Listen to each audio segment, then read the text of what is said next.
আলোচনার শুরুতে দিনপ্রদা যেটা বললেন যে পূর্বের অভিজ্ঞতা কি, তো পূর্বের অভিজ্ঞতার চরম যে নিম্নমত জায়গাটা, সেটা মনে হয় আমাদের মতো যারা ব্যক্তি ফ্যামিলিরা তারা অনেকটা সাফার করে এসছে, যেখানে হচ্ছে মানবাধিকার কমিশন নামের যে সংস্থাটা ছিল বাংলাদেশে, আমরা বলছি তাদের কার্যকারিতা ছিল, এখনো তাদের কার্যক্রম ছিল, যেটা আসলে আমাদের বিচারে চাওয়ার যে জায়গাটা সেখানে মাঝে মাঝে বাধাগ্রস্ত করা হয়েছে। যেমন আমি আমার অভিজ্ঞতা থেকে বলতে পারি যে আমি আমার পরিবারের যখন আবেদন করা হয় ইনভেস্টিগেশন করার জন্য, তাদের ভাইকে জীবন করা হয়েছে এবং আমার সাথে আরো অনেক যে পরিবার, মানবাধিকার কমিশনের শুধুমাত্র একটা দায়িত্ব ছিল শুধু একটা চিঠি বানানো হোম মিনিস্ট্রিতে, এরকম 2014 থেকে 23 পর্যন্ত তারা 25টা চিঠি পাঠিয়েছিলেন, এটা কোনো জবাব বা কোনো কার্যকারিতা ছিল না আসলে। তো ওই চিঠিটা নিয়ে আসলে আমরা কতদূর আগাতে পেরেছিলাম বা এটা আমাদের কত সহায়ক ছিল, কোনো ইনভেস্টিগেশন সুপারিশও তারা ইভেন করেনি।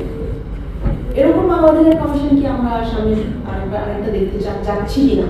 কারণ মানবাধিকার কমিশনের সবচেয়ে বেশি প্রয়োজন ছিল কিন্তু এই সময়টাতে, জুলাই পরবর্তী সময়টাতে, বিগত 15 বছরে যে সমস্ত চরম মানবাধিকার লঙ্ঘন হয়েছে এবং জুলাই যে গণহত্যা হয়েছে তার পরবর্তীতে অন্তর্বর্তীকালীন সরকারের প্রথম দায়িত্ব আসলে ছিল পাশাপাশি যে সমস্ত কমিশনগুলো তারা ফর্ম করেছে, inquiry commission for enforcement of এভিডেন্সের পাশাপাশি মানবাধিকার কমিশনটা গঠন করা, যেটা কিন্তু হয়নি। এবং আমরা আমাদের আপনাকে একটু থামাই, আপনার কি ধারণা কেন হলো না?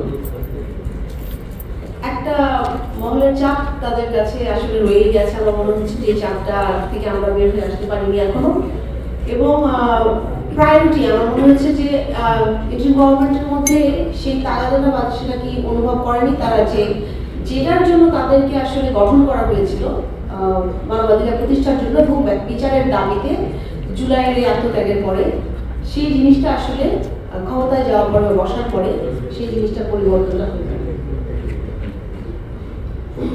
আরেকটা যেটা আমি বলতে চাই যে আমাদের ইনকোয়ারি অ্যান্ড ইনভেস্টিগেশনের ক্ষেত্রে কতটা স্বাধীনতা পাবে আমরা যে খসড়া আইনটার দ্বারা সামনের মানবাধিকার কমিশনটা গঠন করতে যাচ্ছি। বিকজ আমরা দেখতে পাচ্ছি এখনকার যে ইনকোয়ারি কমিশনটা গঠন করা হয়েছে গুমের জন্য, আমাদের জাস্টিস সাহেব আছেন আমাদের সাথে, তারা কিন্তু আনুমানিক 1 বছর কাজ করছেন এবং তাদেরকে কতটুকু এখতিয়ার বা স্বাধীনতা দেওয়া হয়েছে ইনকোয়ারি করার জন্য এবং কোন কোন জায়গায় বাধা প্রাপ্ত হচ্ছেন সেটাও কিন্তু আমরা দেখতে পাচ্ছি, যে এখানে আসলে জানার পরেও এই মানবাধিকার লঙ্ঘনগুলোর সাথে কারা জড়িত ছিল বা তাদের এগেইনস্টে কি অ্যাকশন নেওয়া দরকার সেটা করা সম্ভব হয়নি।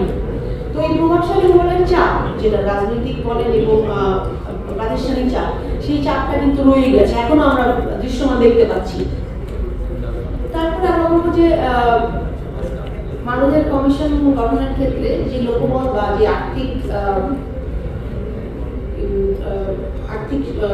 অ্যারেঞ্জমেন্টের কথা বলা হচ্ছে, সেটা কি সাফিসিয়েন্ট কিনা? কারণ যখন ইনকোয়ারি কমিশন গুমের কাজ করছিল তখন এই 5 জন দ্বারা আসলে 1850 নাম্বার অফ কেসেস যেগুলো এনফোর্সমেন্ট অফ এভিডেন্স, সেগুলো কি সাপোর্টিভ ব্যাকআপ দেওয়ার মতো কোনো ক্যাপাবিলিটি তাদের ছিল না এবং এখনো নেই। তো সেই মানবাধিকার কমিশন যে গঠন করা যাচ্ছে সেই ক্ষেত্রে আসলে এই লোকবলের ক্ষেত্রে আর্থিক নিশ্চয়তাটা আমরা কতটুকু পাচ্ছি এই খসড়া আইনে। তারপর সিলেকশনের ব্যাপারে, কমিশনের মেম্বার সিলেকশনের ব্যাপারে বলা যাচ্ছে নারীদেরকে এবং সংখ্যালঘু যে অন্তর্ভুক্তির কথা, সেটা কিন্তু আমরা বলে যাই, কিন্তু অ্যাকচুয়ালি যখন বাস্তবায়ন করতে যাই তখন কিন্তু আমরা এটা প্রতিফলনটা আসলে দেখতে পাই না। তো আমার মনে হয় এটাও অনেক বড় একটা ইস্যু এখানে, যেটাতে আসলে নজর দেওয়া উচিত। আর আমাদের আরেকটা যেটা হচ্ছে যে আইনটা প্রণয়নের ক্ষেত্রে যেই ইস্যুগুলো এখন রেজ করা হচ্ছে, তো বাস্তবায়নের সময় আসলে এগুলোকে কনসিডার করা হয় কিনা, নাকি চাপিয়ে দেওয়া হয়। কারণ হচ্ছে এনজিওগুলো এবং নাগরিক সমাজ তাদেরকে যদি অন্তর্ভুক্তিতে না নেওয়া হয় তাহলে আমরা যে মানবাধিকার কমিশনটা আসলে দেখতে চাচ্ছি সেরকমটা আসলে আমরা গঠনে সমর্থ হব কি না। আমি এতটুকুই বলবো এখন এবং ধন্যবাদ। Thank you